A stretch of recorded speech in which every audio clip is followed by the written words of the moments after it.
Okay, hello everybody. Welcome back for January 14th, 2021, New 302. The second half of the second lecture. No, that sounds like it's the second week. So let's call it the second half of the first lecture, or the second lecture of the day. Anyway, it doesn't matter, of the first class of our return after the holidays. So we're slightly past the midway mark.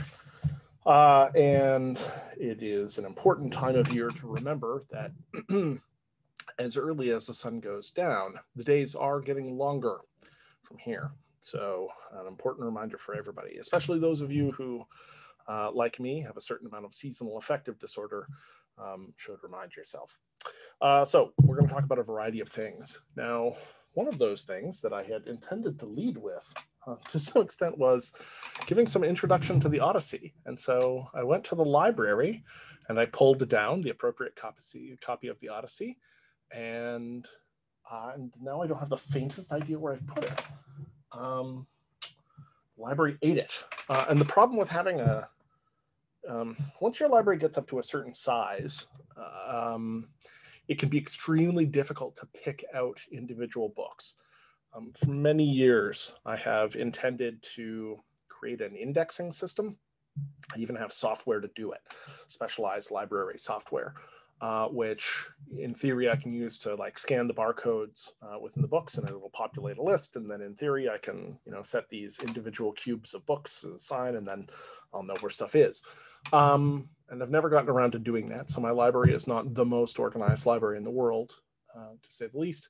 But in addition to that, I've clearly pulled it down, got thinking about something, set it down, probably on a shelf, which I often do, and then walked away. So this is something that happens with my phone with no small amount of frequency. Like I'm doing something, then I set the phone down and the phone is like black. And so then it tucks itself in with some books in an alcove and I go crazy because I've got my ringer off. And anyway, long story short, I don't have the translation. It will turn up. I'll find it, but I didn't want to waste too much more time looking for it. Presently, properly speaking, it's the Fagel's translation. I've read it a bunch of times. I don't really need it to make these introductory remarks. So a few things that I wanted to talk about quick. So I put up the Watchmen piece and hope people enjoy that. It obviously is far from exhaustive. Today, I'm going to talk first about a little bit about the Odyssey, but without doing too much stuff because I don't want to step on anybody's toes.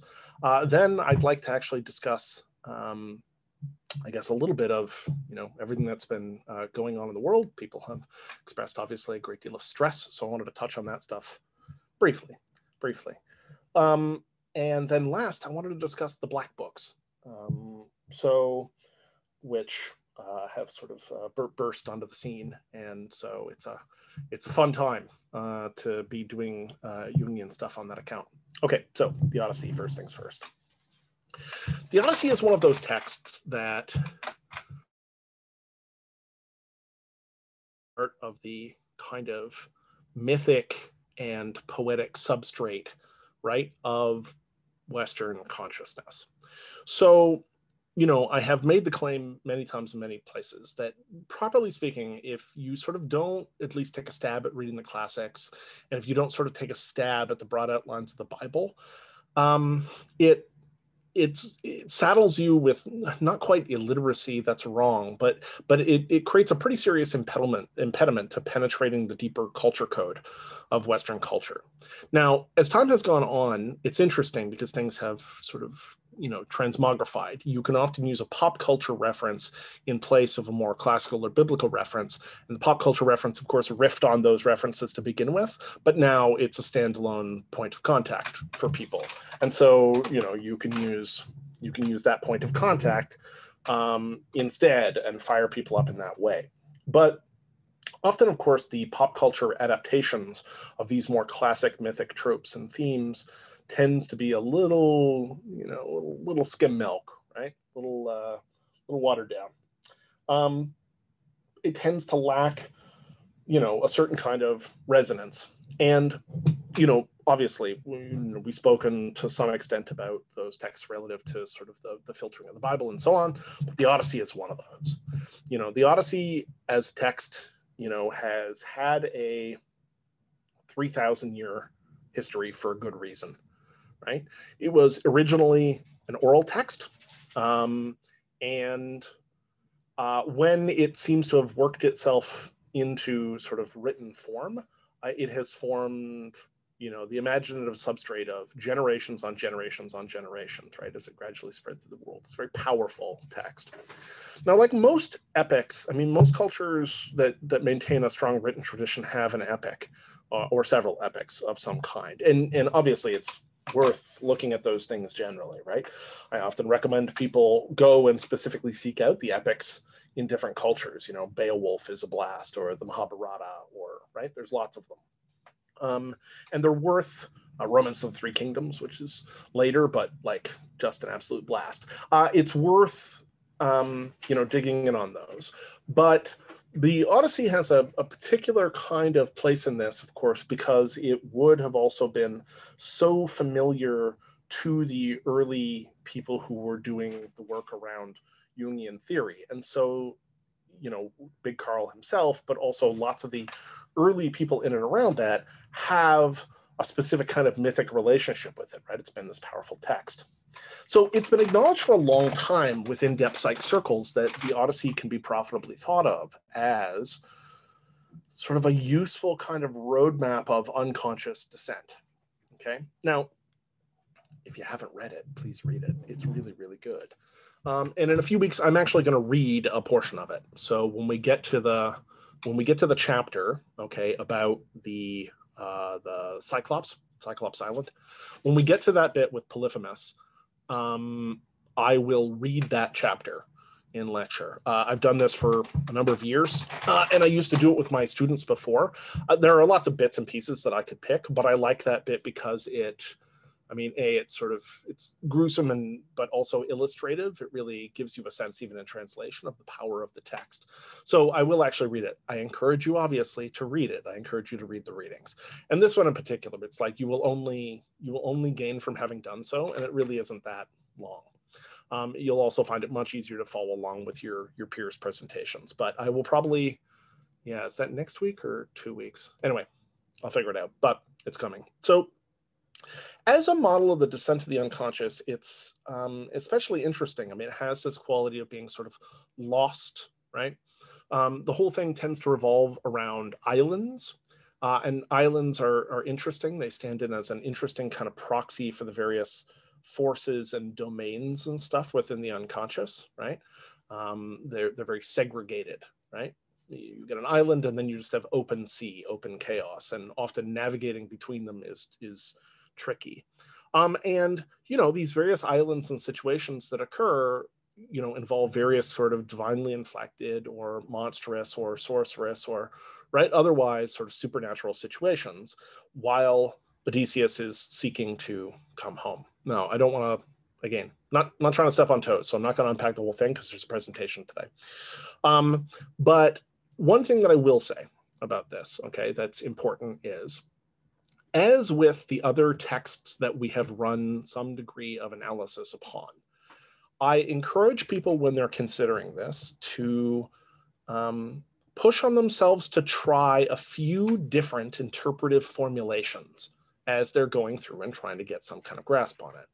So there's, one version of this is a version where you're sort of looking at the psychological interactions of the characters, right? So you're looking at them as people who are interacting. But typically the more mythic a text, right? So the closer it is to fairy tale or myth, the more mythic a text, the more profitable it tends to be to look at it as something where the characters don't have psychology, they are psychology, which is to say, rather than looking at them as whole and complete people, instead you look at them as components of the psyche that are contending with each other. And the story itself is the mind contending with a set of things.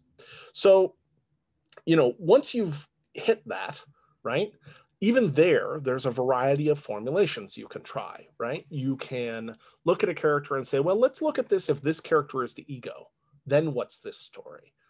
Just to confine ourselves to, sort of standard orthodox Jungian terms. You could look at a character and say, well, what would this story be if this character is the persona? Or what would this story be if this character is the, right?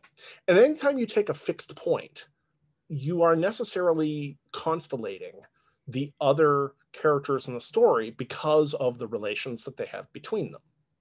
Now, not all characters are sort of equally well suited to that treatment. So, you know, one of the things that we see in modern dramatic characters particularly, right, is that they are typically riven with some kind of internal tension, right? So the essence of drama is that a character must address a premise, and a premise is an opposed dyad, right? And so the idea is that that dyadic opposition has to be sort of dialectically addressed back and forth, and however they land on that internal opposition typically is how they move through the plot, and it's a function of their growth. If they don't have that kind of internal conflict and fundamentally the same people, they're iconic characters. And we watch iconic characters, but the sorts of stories we tell about such characters tend to be simply procedural, right? Most of the time. Usually they sprinkle in a tiny bit of drama, but most of the time.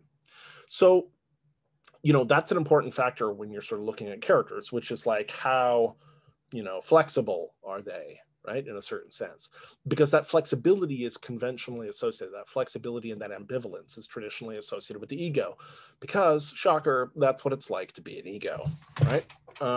Uncertainty is the ego's game. And when we get locked into certainty, typically actually that you know, presages a pitfall and it bedevils us in various ways.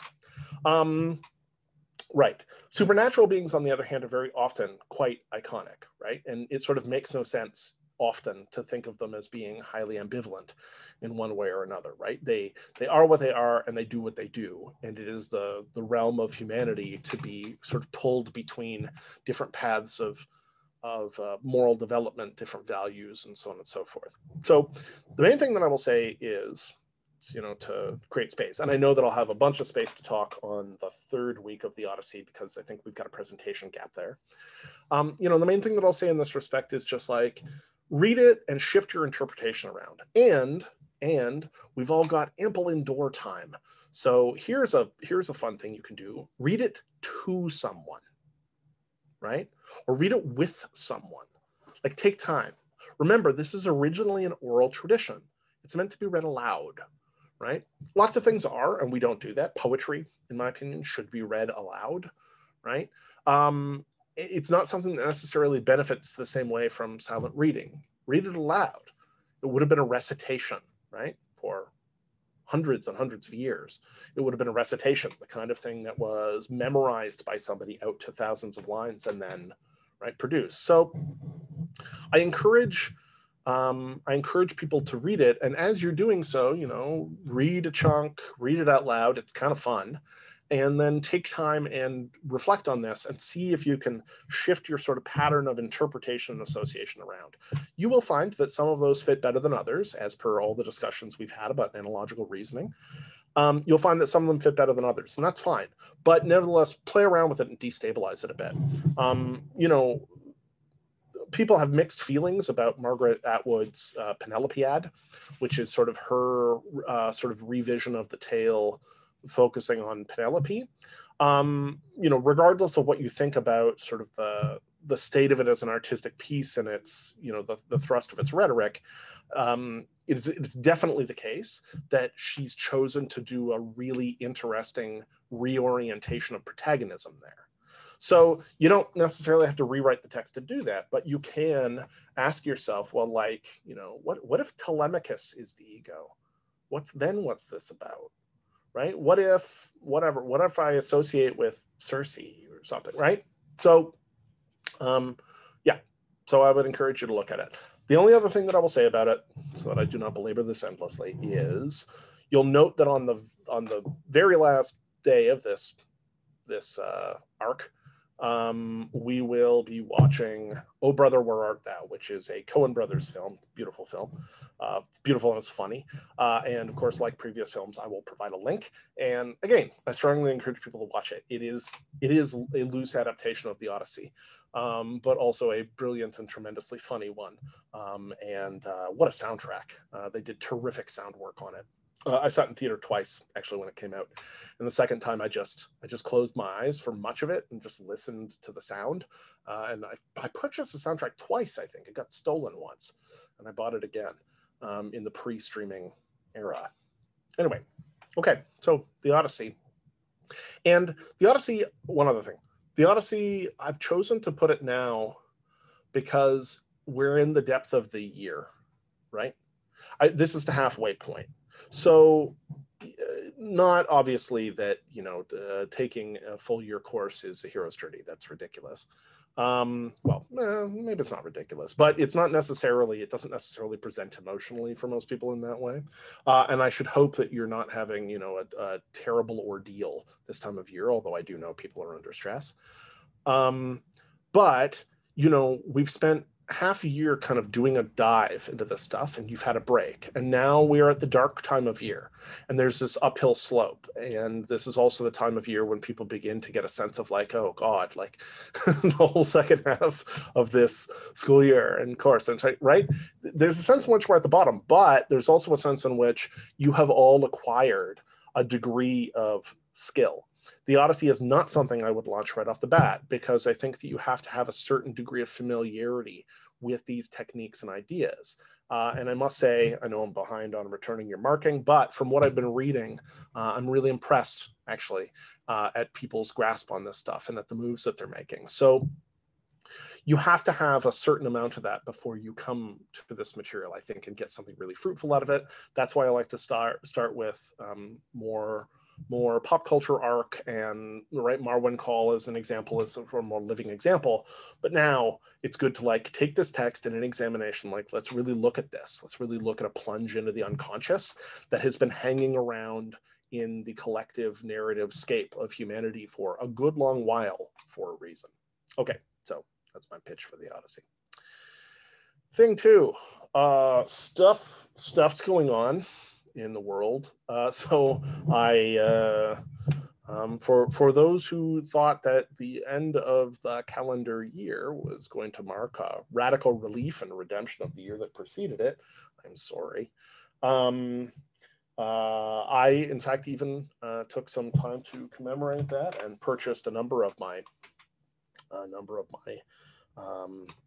friends and companions in gaming. I purchased everybody the D2020, which is an oversized die, which I'm not sure if you can see that. Maybe an oversized die which shows upon it the numerous things that we had from last year. Murder hornets, remember those? What we got here? Bleach injection, recession, hand sanitizer, autonomous zone, meth gators. I still barely remember that one. I've rolled it up. Brexit, good times. Lockdown hair. I've kept my hair, keep cutting it, but I know people are supporting some tremendous oh, right. Okay, I just rolled up riots. So that brings us to something else, doesn't it? Anyway, hang in there. The situation, such as it is, this is hard. I'm not making any bones about it. The situation, I'll admit, it hasn't surprised me exactly with its duration, but I originally thought we might have the whole COVID situation largely under control by late fall, maybe around Christmas. And obviously it's going later and coming around for a comeback tour, a good deal stronger than most of us anticipated. And indeed, we're now moving back into a second period of stay-at-home orders. This is hard on people. Compound that by other factors. The holidays themselves for many people are a pretty stressful time. The darkness and the cold, such as they are a stressful time. And I've talked to a lot of people that are experiencing a significant amount of stress around the tumult that has sort of erupted within the American body politic. So, that stuff, it affects people, I think, whether they know or not. You can be sort of disconnected from American politics if you are, and think that you are more connected to the local scene. But when your neighbors next door are having really loud arguments, and you can hear them through the walls at all hours, it's hard to just like go about your business. So it's been interesting for me to see where this stuff has spilled through. I mentioned that I would sort of unpack this briefly, but I had a couple of games that I ran over the holidays. Interestingly, sort of both of them preceding that stuff. So in the one, the players who are very young, 19 and 20, decided they had spent a lot of time working themselves up to sort of foment political discontent in a relatively authoritarian place that their characters were operating. And so they did so. They managed to get together a, sort of a big like stadium event, basically, and used a combination of rhetoric and magic and stirred people up. And then it slipped wildly out of their control. And what they intended to do was inspire people to heroism. That was their intentional goal, and they did. But what they didn't account for when they sort of did this was that people differ very strongly in terms of what their definitions of heroism is. Simply motivating people to act on their values does not necessarily mean that you're going to get coherent action where everybody is suddenly going to line up and be pro-social. There are many people who, right, are going to have views about what is the good and what is the evil and what the situation is in the world. And simply like activating those people and stirring them towards action is not necessarily going to get you what you think it's going to get. So all this kind of rolled out in mid-December on their side, such that when things started to cascade in a direction that they didn't expect, one of the players kind of gasped on the line and immediately said, "Oh my God, did we just cause magical Charlottesville?" And that particular comparison hadn't struck me, but yeah, right? It's like a whole city that they caused to erupt into people who were wearing tin pot helmets and tying towels around their shoulders, right? And proclaiming themselves sort of champions and crusaders for justice, whatever they thought justice was. So yeah. So then we had a long break over the holidays. When we came back, the first thing that one of the players said when they got online for the game was, "I think we should go to one of the side games right now." And I was like, "Okay, is there a reason?" And they were like, "Yeah, I'm not sure how comfortable I am right now with playing a game where we are responsible for dealing with riots of a popular uprising attempting to topple the government." And I kind of blinked because I just, honestly, I hadn't necessarily seen that particular connection. But obviously this was interesting. The other came about during a scenario where a group of players were debating whether or not they should accept the surrender of a creature which had offered its surrender, and one of them was arguing quite strongly against this, and three of them were sort of arguing it's surrender. Like, surrender is surrender. We don't, if somebody surrenders, we don't then kill them. That's an execution, And this became quite heated, and all the more heated when the character who was sort of in favor of killing this creature, sort of turned to the rest of the townsfolk and delivered a speech, which was done well enough that it succeeded in whipping them up, right? And so, again, there was this kind of play that left everybody quite emotionally drained. This kind of conflict, even though it's dramatic and powerful, left people really, really, like, knocked the wind out of everybody. Now, you're not here to hear tales of my gaming groups, but the reason that I bring this up is that, ostensibly in all of these cases, people are engaging this hobby because of escapism. I've been playing and running mostly a ton of Star Trek games. And the reason is, it's like, I would like to spend some time in an optimistic future where competent people cooperate to solve problems and explore unknown things in a spirit of curiosity and peace, right? That's what I want to do. I'm mainlining, 1990s era Star Trek because it presents me with a vision of a society that I can get behind, which effectively is like, I don't know, self-actualized liberalism in space or something. I noticed that as I've been rewatching Star Trek, there's a decided absence of social media in most of their lives. Their communicators are very simple. They just send short voice messages. It doesn't seem like you can get Tinder or Twitter on those things. But anyway, that's aside from the point. So you know, there's a note here of escapism, no question. It's like an opportunity to move into a space that's distinct from the stresses of the world.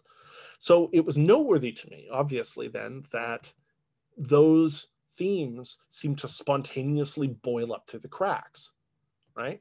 And in sort of short order in the two circumstances. It was not planned, not on my part, not on the player's part. It just seemed to sort of spontaneously emerge. It boiled up from the cracks. And I think this says a lot, actually, about how the material in general and the sense of tension that people are experiencing around stuff is affecting them, whether they realize it or not.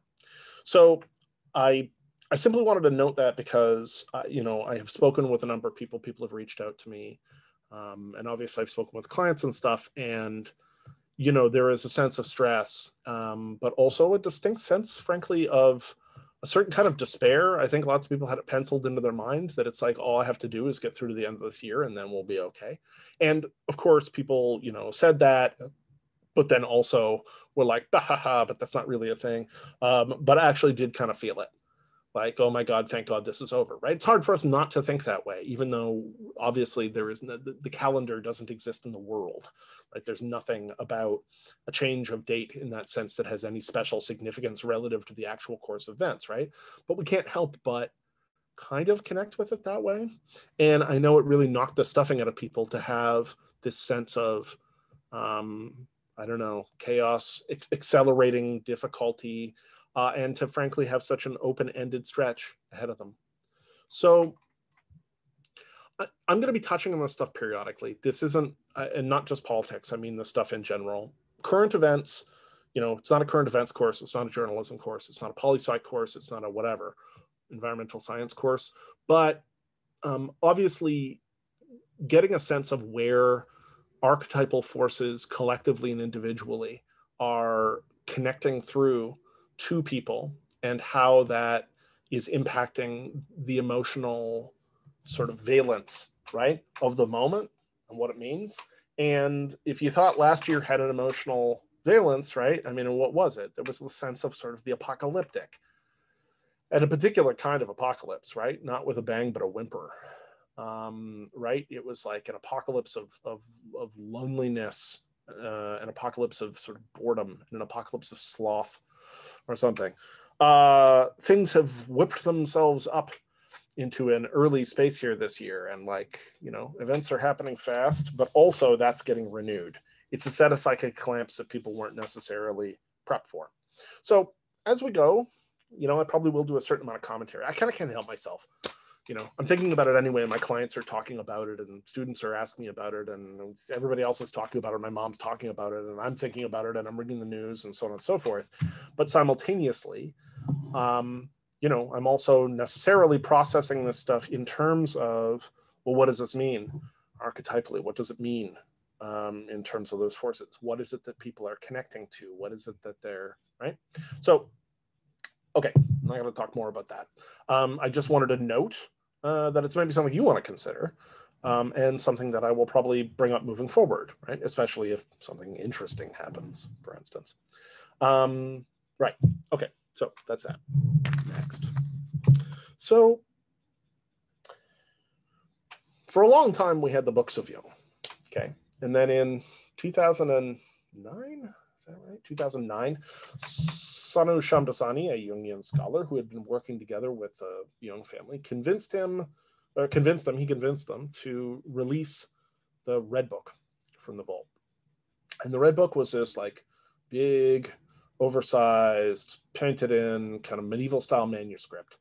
And the family had kept it in the vault for as long as they had, so to speak, because probably literally a vault, actually, Swiss vault. They had kept it in there as long as they had because they were concerned about whether the release of this thing was going to skew people's perceptions of Jung. But finally convinced them to publish it. And when they did, right, it was an enormous watershed in, this is the first edition. It was an enormous watershed. I mean, it is enormous. It was an enormous watershed in Jungian studies because for the first time, we had this opportunity to look kind of directly, right, at many of the things which formed the basis for what Jung later distilled into sort of more theoretical applications. Now, obviously, the extended works of Jung were already considered to be pretty esoteric and by some people quite unusual. But the Red Book, promised to be this document because it was supposed to be this place where Jung had created this pseudo-medieval manuscript full of illustrations and calligraphy and stuff where he was detailing his inner life. Now, if you get a reader's version of it, I mean, some people are like, should I start with the Red Book when I'm doing work? And my answer to that is like, no, you should not start with the Red Book. I mean, it's cool. Don't get me wrong. Okay. God damn, it's heavy. Okay, I mean, it's definitely cool, right? It's neat to see his handwriting, and they've got the script in the back and all that jazz. And, it's hard not to engage in this in a way that is reverent and contemplative, right? When you kind of go through these things, it is a remarkable text. And if you're already interested in the material, right, it provides a kind of additional lens and a living quality to much of this stuff that is not otherwise necessarily apparent when you are just reading the text. It's pretty cool. And I think I already told you guys when I first got this, my sister bought it for me for Christmas when it first came out, so first edition. And at the time I had a lot of beard, quite a bit more beard than I have now, and so I ended up pulling it out of my backpack on my way back from Mississauga. I was riding the subway from Kipling, I think. And so I'm just like, I can't wait. So I pull it out of my backpack and I'm opening this enormous thing up on my lap.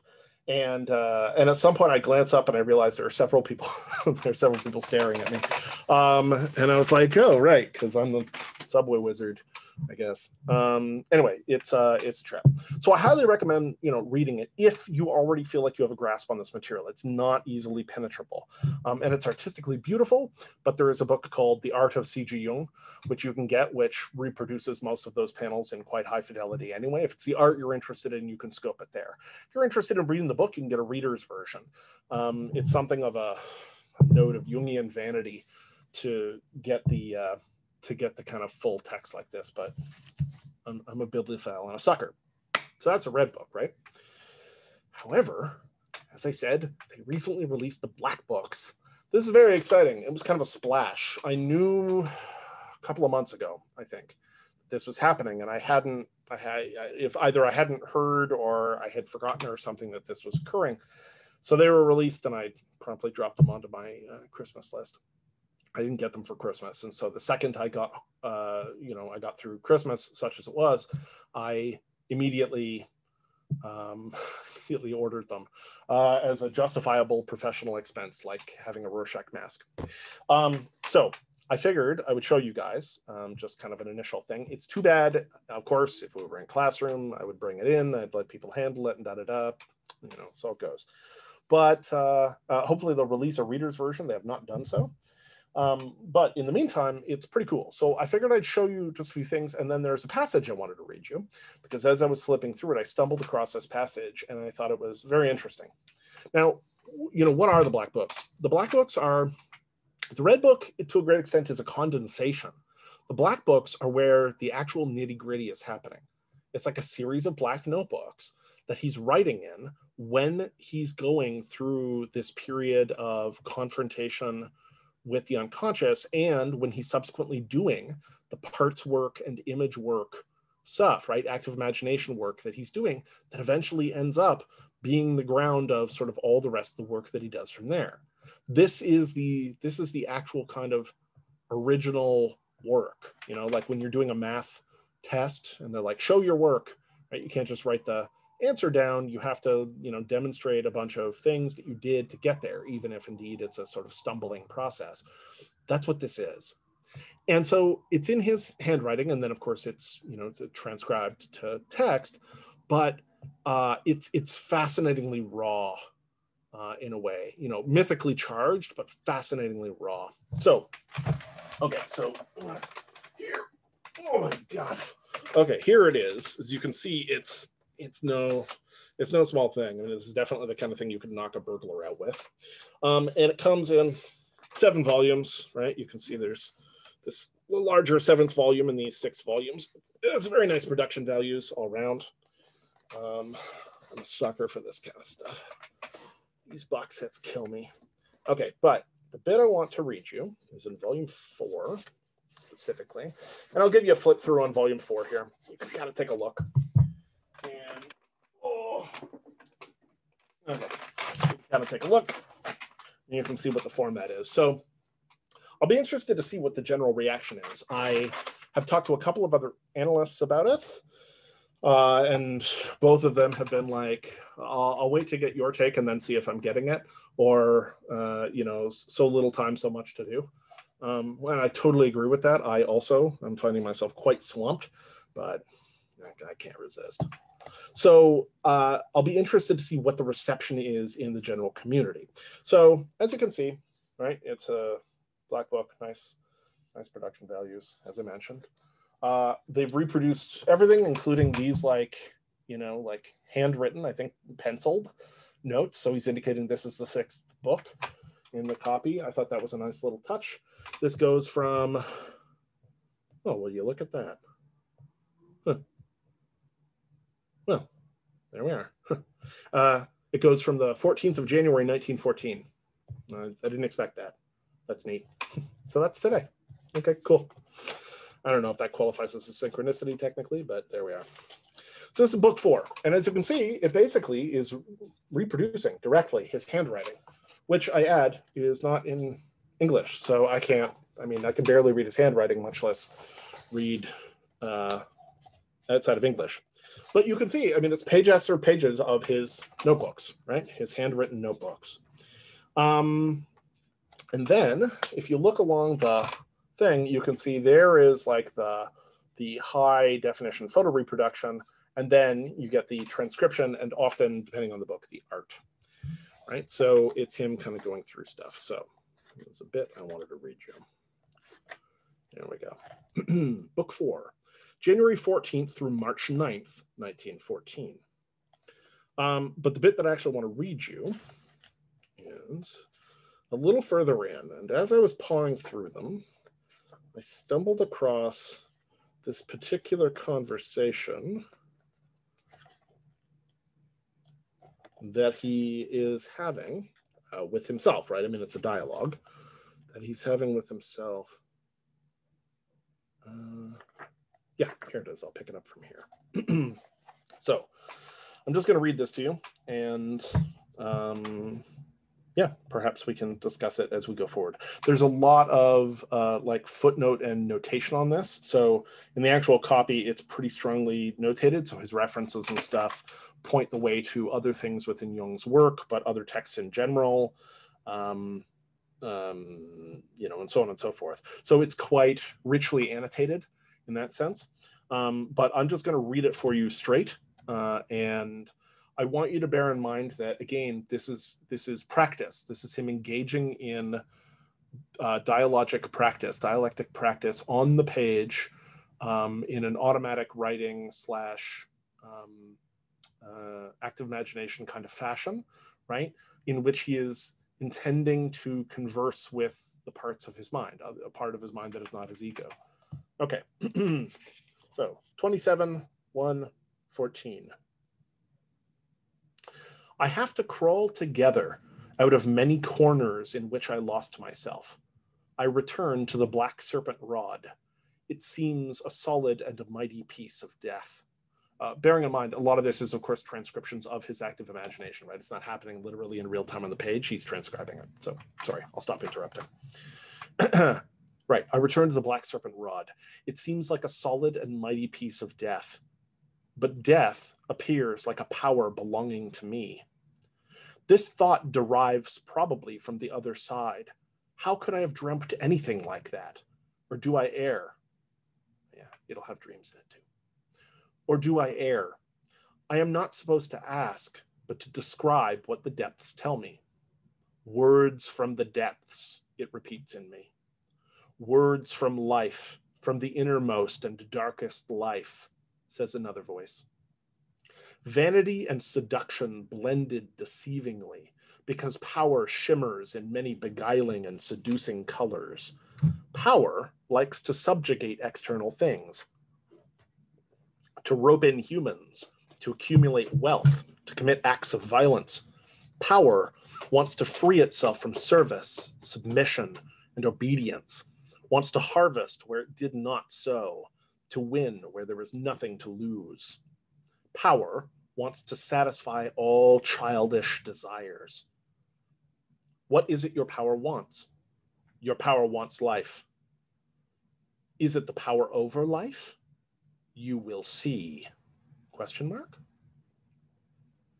I see a trunk like that of a cross and a little black serpent of my rod itself upward around it. A little black serpent of my rod winds itself upward around it.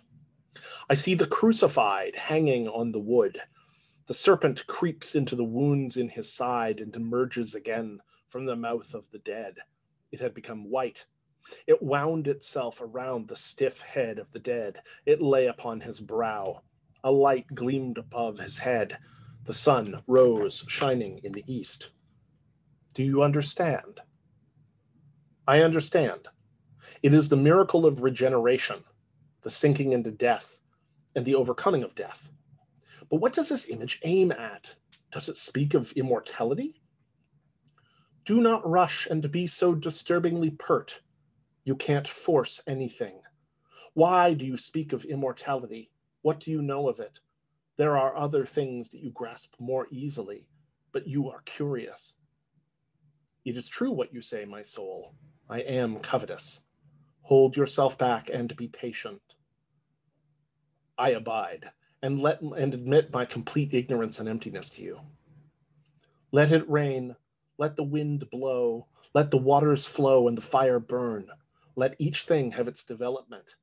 Let becoming have its day. Shall I leave? Put down my pen? Yes, you shall. I obey.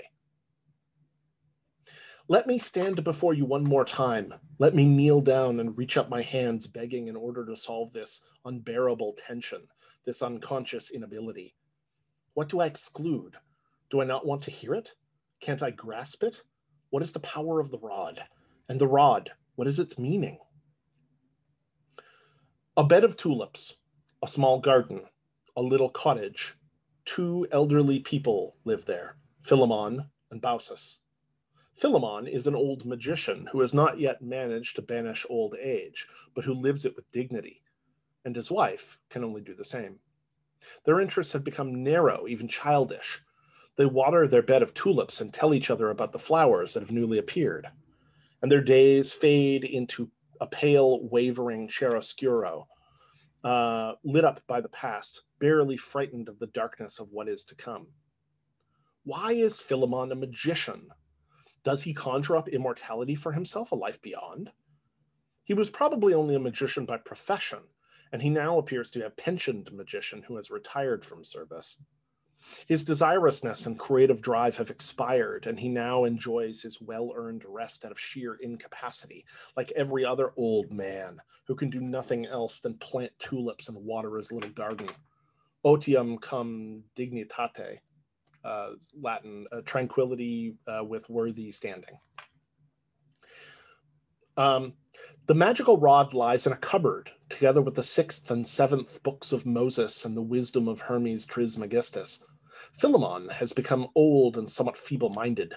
He still murmurs a few magical spells for the well-being of bewitched cattle in return for some petty cash or a gift for the kitchen.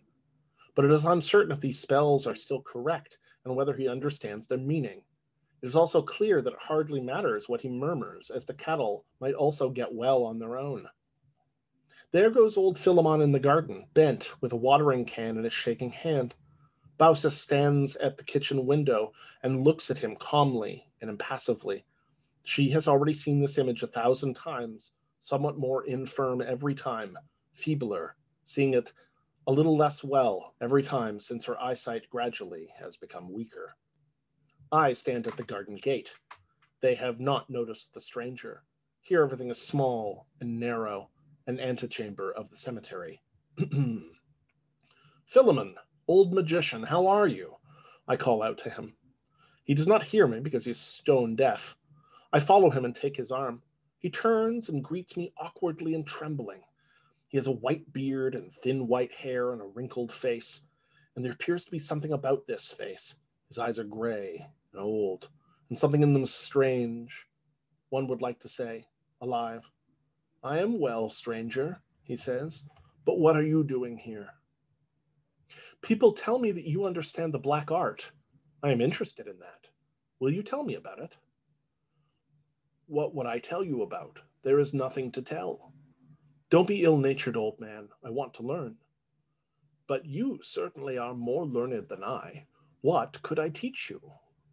Do not be mean. I certainly don't intend to become your competitor. I'm just curious to know what you are up to and what magic you are performing. What do you want? In the past, I have helped people here and there who have been sick and disadvantaged. What exactly did you do? Well, I did it quite simply with sympathy. Old man, that word sounds comical and ambiguous. How so? It could mean that you helped people either by expressing compassion or by superstitious sympathetic means. Well, surely it could have been both. And that's all there was to your magic? Philemon is agitated. I know even more. What is it? Tell me. That is none of your business. You are impertinent and meddlesome. Please, don't take my curiosity badly. Recently, I heard something about magic that awakened my interest in this bygone practice. And then I came to you because I heard that you understand the black art. If magic were still taught today at the university, I would have studied it there. But the last college of magic was closed long ago. Today, no professor knows anything anymore about magic. Do not be sensitive and miserly, but tell me a bit about your art. Surely you don't want to take your secrets with you to the grave, do you? Well, all you will do is laugh anyway. So why should I tell you anything? It would be better if everything were buried with me. It can always be rediscovered later. It will never be lost to humanity. What do you mean? Do you believe that magic is really inborn in man? If I could, I would say, yes, of course, it is. But you will find this laughable. No, this time I will not laugh, because I've often wondered about the fact that all peoples in all times and in all places have the same magical customs. As you can see, I've already thought along similar lines. What do you make of magic? To put plainly, nothing, or very little. It appears to me that magic is one of the suggestive tools of men inferior to nature. I can detect no other tangible meaning in magic. Your professors probably also know just as much. Yes, but what do you know about it? I'd prefer not to say. Don't be so secretive, old man. Otherwise, I must assume that you know no more than I do. Take it as you please. Your answer suggests that you most definitely understand more about it than others. That sounded very positive. Comical fellow, how stubborn you are. But what I like about you is that your reason does not deter you. That's actually the case. Whenever I want to learn and understand something, I leave my so-called reason at home and give whatever it is that I am trying to understand the necessary blank check. I've recognized this as necessary for a long time because science is full of scary examples of the opposite. In which case, you could do very well for yourself. I hope so. Now, let us not stray from magic. Why are you so determined to learn more about magic if you claim that you have left your reason at home? Or would you not consider consistency part of reason? I do. I see, or rather, it seems as if you are quite an adept sophist who skillfully leads me around the house and back to the door. It seems that way to you because you judge everything from the standpoint of your intellect. If you forsake reason for a while, you will also give up consistency. That's a difficult test. But if I want to be adept at some point, I suppose I ought to submit to your request. All right, I'm listening. What do you want to hear? It goes on at considerable length from there, but that was like the first thing that I flipped open to. And as you might imagine, right? That's a far cry, obviously, as dream, active imagination, dialogue, right? It goes considerably further than what we might customarily think of when, you know, people are talking about Jungian stuff. If you were to just look at the books, if you were to just look at the books and consider the theory and consider it relatively sanitized, I don't think you would necessarily have the sense that that's the kind of thing that you're dealing with, but it is the kind of thing you're dealing with. And I have the good fortune to work with client dreams on a regular basis. And that stuff is such a charged, unconscious space, you know, such titanic forces and strong symbols. And the longer you work with that kind of material, the more you realize that, you know, contrary to, you know, many casual opinions, it's not that it's a bunch of gibberish and nonsense. It's this highly coherent thing that's happening under the surface. And that in many ways, I don't know, possesses its own reality, and has massive impacts on life. So obviously reading this whole passage also appealed to me, not least because, you know, by God, by the end of my career, if I can straight up teach a course in magic, I definitely will. You know, I've made this quite clear. And I've communicated that desire to a number of my students who themselves are now teachers. So let's see if we can get that rolling. Right. So I just wanted to give you guys a bit of a preview of that. I'm probably gonna, I mean, I'm going through it myself, and I haven't read any of the scholarly approaches to it, anything. I haven't read any reviews. I don't have any books on it. It's basically completely fresh, original exploration for me. So as I'm coming across this stuff, it's obviously, it's intense and novel. It's a whole new flavor for me. But, you know, in some ways, it's like the fundamental components that make this stuff up. So I expect that I'm going to get into that a bit more as we go, because that's kind of my Jungian project for the next couple of months, is to get myself intimately acquainted with these and to do some work, maybe even some writing, time permitting. Okay, good. I'm going to sign off there. I don't think that's been quite an hour, but I think I went a little bit over with the other one. So, you know, it comes out in the wash. I hope everybody's okay. I look forward to seeing people soon. Hopefully I'll see people tonight. Maybe I'll see people tomorrow. Markings in the pipe, you'll be getting stuff back quite soon. I have been behind. I took the holidays off because I needed a holiday. And then when I suddenly got back from holidays, I thought I would have time, but instead it was just an absolute cavalcade in my practice. So it was a bit unexpected. It's been a very busy period, but I have time slated, and yeah, I'm behind, but I also feel confident about getting ahead. So you should see stuff fairly soon. Okay, good. Hope everybody's well. Hope I'll see folks tonight.